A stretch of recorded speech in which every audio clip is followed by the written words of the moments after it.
Hey guys, welcome back to Alternative Smallholding. If you are thinking, I'm dressed the same way as I was in the last video, that's because I'm filming 2 videos in one day, because if the rain comes back, I know that I've got a video for you guys. I don't want to be rained off again.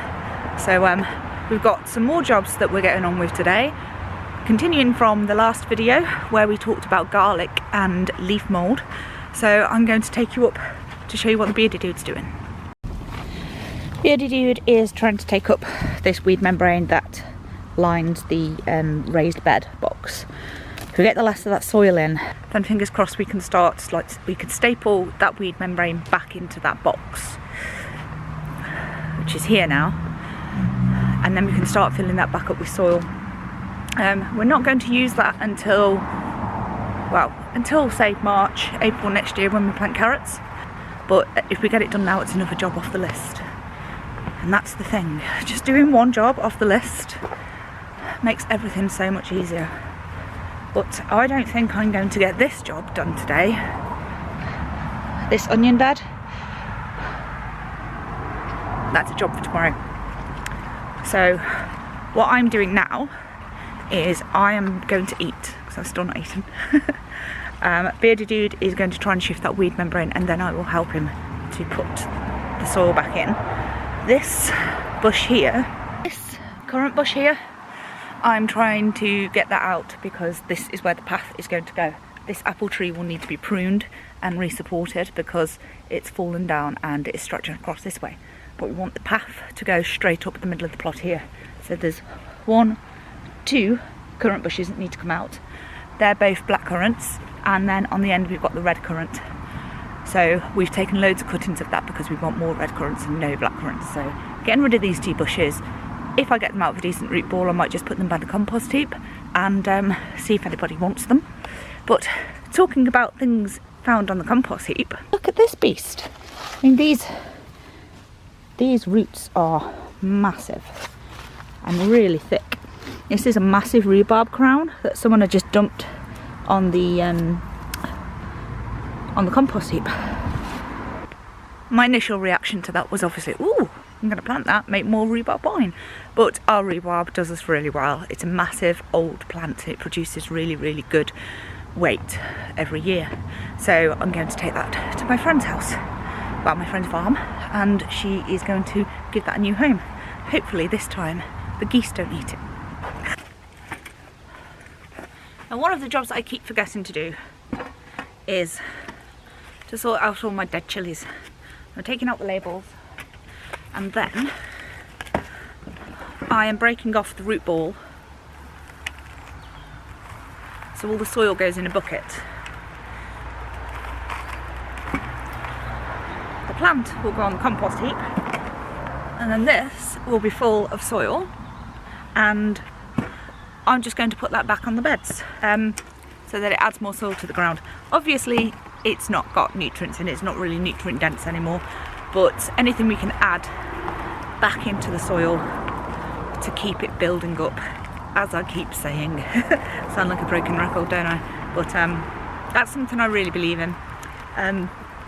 When we did that with our onion bed last year, we noticed a dramatic difference with weed pressure.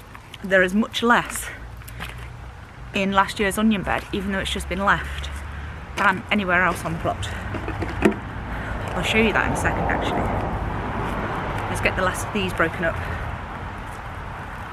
and then we'll go look at the onion bed, and we'll do a comparison between that and the beds that are around it, which were dug, and the onion bed was just covered with, it was only in the end about 3 inches of mulch, but you can see what a difference it makes. So this here is our onion bed. This is what we planted last year.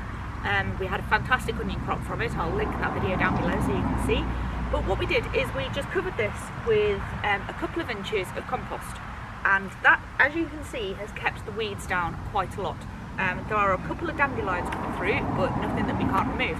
Now this bed was dug, and as you can see, we've got a lot of weed pressure on here. In fact, we've got a lot of grass growing because obviously we hadn't done a good enough job at removing that before we set about digging this over. We have some annual weeds like the raspberry willow herb, which will just, like, if you get the root, they just pull out easily, that's not a problem. And same goes for the plantain, it just pulls out. But there's a lot of grass and we need to get this sorted. So we'll cover this bed for winter. We'll take out as much of the grass as we can beforehand, and then we'll cover it with cardboard and the leaf mould from the other compost bay that we've got, we'll put that on here too. But I think that is quite a comparable difference between the no dig method of adding soil and the dig method, where you churn the soil up and brings weeds to the surface, their seeds, and then obviously if there is anything like couch grass in there or bindweed, if you have it, you're just chopping those roots up and making the job worse for yourself in the future. So both on this onion bed and over there on the broad bean bed and now on the garlic bed, we have started building up and mulching it rather than digging it. Now I think that will work better for us, but we've always said that we are going to be minimal dig now, not no dig, and that means that we will gradually build the soil over the plot and gradually stop digging. Howdy! You've been doing this for like 3 days. Yeah. Obviously you started this in the last video. Pardon? Lining's going back in. So this was the raised bed that we moved, and we've got the lining that's going back into it now. Right, so BDD is going to staple that in, and then we're going to begin the epic task of moving all the soil. So there's what's in this bed, that bed, and then that big pile there, which Rue isn't very happy about, is she? Rue isn't very happy about it at all, because she's built tunneled and she's been playing in it. So we're just gonna, should we just let her play in the raised bed for a bit afterwards? We don't need it too much. She can play in there, it'll be fine. So, oh, I found my cricosmia bulbs. I dug those up a couple of weeks ago. I forgot to plant them. So they need to go in the flower bed. In fact, I need to plant quite a few things in that flower bed before the winter. So, gosh, look at this. Squishy, squishy, squishy.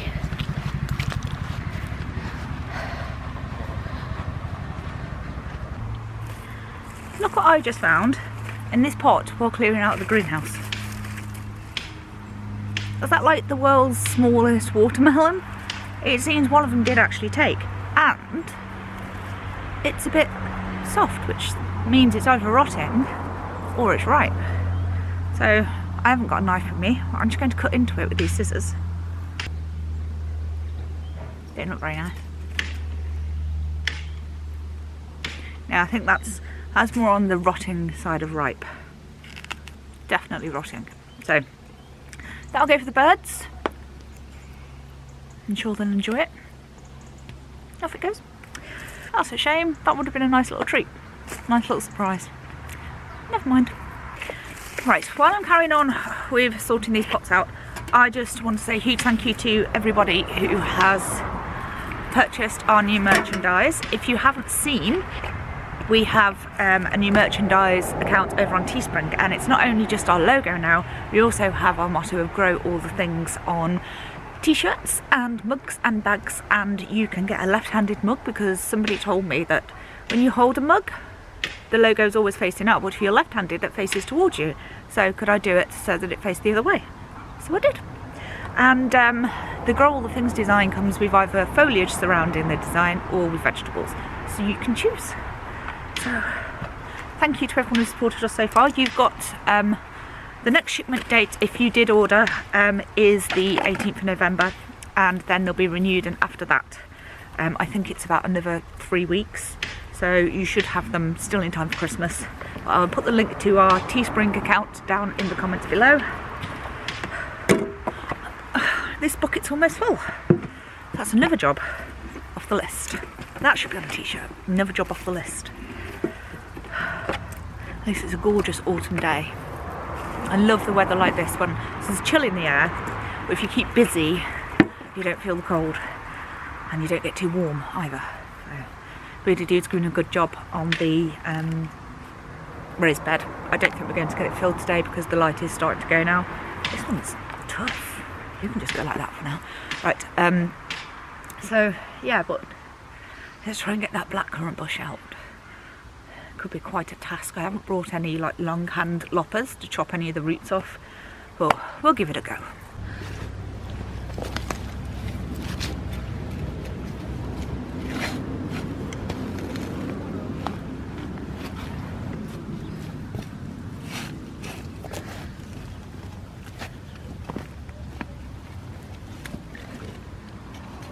I'm going to carry on digging that currant bush out. It's going to take quite a while and the battery is flashing. But before I go, I wanted to show you these. This is St. John's wort. There's lots of seed pods on here. So I'm going to harvest these seeds. I'm going to hang them upside down in a paper bag and dry them off. I'm going to start our seed swap over in our Facebook group, Alternative Smallholding, hopefully later this week or next week for sure. And I'll be listing some of these seeds. So if you want to take part in the UK seed swap, join our group, Alternative Smallholding, over on Facebook. So there we go. Lots of St. John's wort harvested. So the battery's flashing, so I'm going to say goodbye. Thank you for watching us. This is Jazz and the bearded dude who's in the car, and we're heading home in a second as the light is going. So if you haven't subscribed to us yet, please do consider doing so. It's lovely to have all of you with us, and we'll see you soon. I hope if you've got floods that your gardens dry out soon, if you've got fires that they die back soon. The weather has been crazy this year and you've all got my sympathies. So hopefully we do a couple of days without rain. Fingers crossed, eh? So take care and we will see you all soon. Grow all the things, guys. Bye bye.